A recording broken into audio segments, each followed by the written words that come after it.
চট্টগ্রামের ঐতিহ্যবাহী দ্বীনী শিক্ষা প্রতিষ্ঠান জামিয়া আহমদিয়া সুন্নিয়া কামিল মাদ্রাসার আলমগীর খানকা শরীফে কোনো ধরনের হাদিয়া ব্যতীত দেয়া হচ্ছে খতমে বুখারীর দরস দেবেন সাবেক সিনিয়র আরবি প্রভাষক চট্টগ্রাম জামিয়া আহমদিয়া সুন্নিয়া কামিল মাদ্রাসা, বর্তমান লেকচারার রাউজান দারুল ইসলাম কামিল মাদ্রাসা এবং খতিব ফরিদের ভাড়া মুকিম খন্দকার জামে মসজিদ, চাঁদগাঁও, চট্টগ্রাম। আলহাজ মাওলানা মোহাম্মদ মঈনুদ্দিন আশরাফি। আজ যে আপনারা দেখলাম আজকে আপনি বুখারী শরীফ আপনি দরস দিচ্ছেন, এটা কি আপনার প্রতিদিন চলবে না কীরকম, একটু আপনার কাছে জানতে চাচ্ছি। আপনাকে অনেক ধন্যবাদ এবং মোবারকবাদ। আমার ডানে এবং বামে যারা দেখতেছেন এরা বিভিন্ন মসজিদের খতিব এবং বিভিন্ন মাদ্রাসার শিক্ষক, বিশেষ করে আমার প্রাণপ্রিয় মুর্শেদ করিম রাহনুমায়ে শরীয়ত তরিকত হুজুর আল্লাহ হাফেজ কারি সৈয়দ আহমদ শাহ সিরকুটি রাদিয়াল্লাহু তাআলা আনহুর প্রতিষ্ঠিত জান্নাত নিশান এই জামিয়া, বাংলাদেশে যাকে আজহার বলা হয়, এই জামিয়ার ছাত্র। তো আমি দীর্ঘদিন ধরে এখানে খেদমত করেছি এবং অনেক বড় বড় আসাতেজে কেরামের কাছে পড়ার সুযোগ হয়েছে, যেমন আল্লামা খতিবে বাঙ্গাল জালালউদ্দিন আল কাদির রহমতুল্লাহ, শেরে মিল্লত মুফতি আহলে সুন্নত হুজুর আল্লামা নঈমী সাহেব কেবলা রহমতুল্লাহ, ফকিহে বাঙ্গাল হুজুর আল্লামা মুফতি সৈয়দ তসির রহমান আল কাদেরি, শাইখুল হাদিস, যার স্নেহে আমি বড় হয়েছি এবং যার কাছে অনেক কিছু শিখেছি, হুজুর আল্লামা হাফেজ কারি সুলাইমান আনসারি মাদ্দাজিলুল আলী, মুফতি আব্দুল ওয়াজেদ সাহেব কেবলা, মৌলানা আশরাফুজ্জামান সহ হজরাতে উলামায়ে কেরামের কাছে আমি এই জামিয়াতে এসে অনেক কিছু পেয়েছি, অনেক কিছু শিখতে পেরেছি। এখন দীর্ঘ 14 বছর যাবত এখানে আমি খেদমত করেছি। এখন খেয়াল করেছি রোজাতেও আমি প্রায় 5 পারা পর্যন্ত বুখারী শরীফ ছাত্রদেরকে নিয়ে নিজে মোতালা করেছি, অধ্যয়ন করেছি, নিজের অধ্যয়নের জন্য, নিজে কিছু শেখার জন্য, ছাত্রদেরকে পড়ার জন্য নয়। এখন খেয়াল করেছি ছাত্রদের উৎসাহ উদ্দীপনা দেখে আজ থেকে প্রতিদিন ধারাবাহিকভাবে আমরা 30 পারা বুখারী শরীফ ইনশাআল্লাহ দরস চলবে।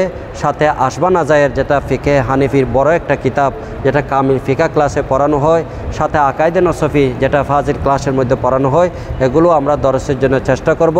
আমার উদ্দেশ্য হলো ছাত্রদেরকে পড়ানো নয়, ওদের থেকে কিছু শিখা এবং নিজে যেগুলো এতদিন পর্যন্ত অর্জন করতে পারি নাই আসলে সেগুলো অর্জন করা।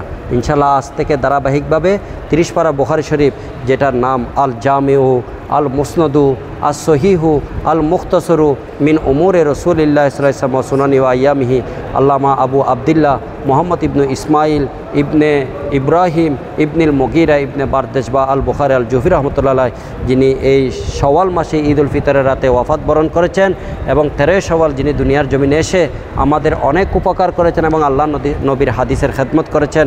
আমি খেয়াল করেছি আমার এই ভাইদেরকে নিয়ে প্রতিদিন এই জামিয়ার খানাকা শরীফে গম্বুজের নিচে এই 5 পারা বুখারী শরীফ শেষ করেছি। 30 পারা ধারাবাহিকভাবে আমরা তেলাওয়াত করব। উদ্দেশ্য হলো নিজের উপকার এবং হাদিস থেকে কিছু শিখা এবং আমল করা। ইনশাআল্লাহ এই চেষ্টা চলবে। আল্লাহ পাক রব্বুল আলামিন আমাদের সবাইকে কবুল করুন, আমিন। আপনাকে ধন্যবাদ। আপনার কাছে যদি যে কোনো কেউ যদি আসতে চায়, আসতে কি পারবে? পারবে, তবে একটি শর্ত, সেটা হলো আহলে সুন্নাত ওয়াল জামাতের আকীদা হতে হবে। কারণ আমি জামিয়ার একজন ছাত্র এবং আমার ডানে বামে যারা রয়েছে এরা যদিও বা ছাত্রের মতো দাঁড়িয়ে রয়েছে, এরা এক একজন হাফেজে কোরআন, এক একজন মসজিদের খতিব, এক একজন মাদ্রাসার শিক্ষক।